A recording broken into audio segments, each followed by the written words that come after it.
নতুন করে সম্পর্কে জড়িয়েছেন চিত্রনায়িকা পরীমণি। এমনকি তাদের আনন্দঘন মুহূর্তের খানিকটা অংশ প্রকাশ করেছেন তিনি।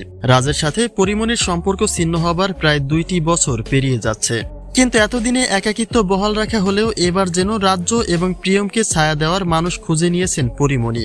এখন প্রশ্ন হচ্ছে, পরীকে সঙ্গ দেওয়া এই ছেলেটি আসলে কে, আর কবে থেকে নতুন সম্পর্কে জড়িয়েছেন তারা। একে একে ব্যক্তি জীবনে 5টি বিবাহ করেছেন পরীমণি, কিন্তু তার মধ্যে একটা সংসারও টিকিয়ে রাখতে পারেননি তিনি। আর সেখান থেকেই পরীমণিকে নিয়ে এমনই একটা আলোচনা উঠেছিল যে প্রেম বিয়ে এখন পরীমণির নেশা হয়ে দাঁড়িয়েছে। একটা সম্পর্ক ভাঙতে না ভাঙতেই নতুন সম্পর্কে জড়িয়ে যান তিনি। তবে রাজের সাথে বিচ্ছেদ হবার পরে বিয়ে প্রসঙ্গে কয়েকটি বারই পরীর কাছে প্রশ্ন রাখা হয়েছিল, যার মধ্যে প্রতিবারই তিনি জানিয়েছেন রাজ্যই এখন তার পৃথিবী।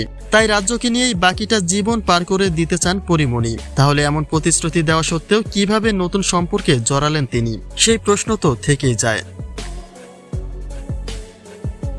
বিগত নভেম্বর মাসেও হাতে হাত রেখে রোমান্টিক ভিডিও প্রকাশ করেছিলেন পরীমণি, কিন্তু সেখানেও কিছুটা মুহূর্ত পার হতেই পরী জানান এই সবটাই প্র্যাঙ্ক ছিল। কারণ হিসেবে জানানো হয় প্রাক্তন স্বামী শরীফুল রাজের সেদিন জন্মদিন ছিল, আর তাই সকল সমালোচনা এড়াতেই প্র্যাঙ্ক করে নতুন গুঞ্জন তোলেন তিনি। এখন প্রশ্ন হচ্ছে, সেদিন তো রাজের জন্মদিন ছিল, তাহলে গতকালের প্রকাশিত ভিডিওটি কোন উদ্দেশ্যে?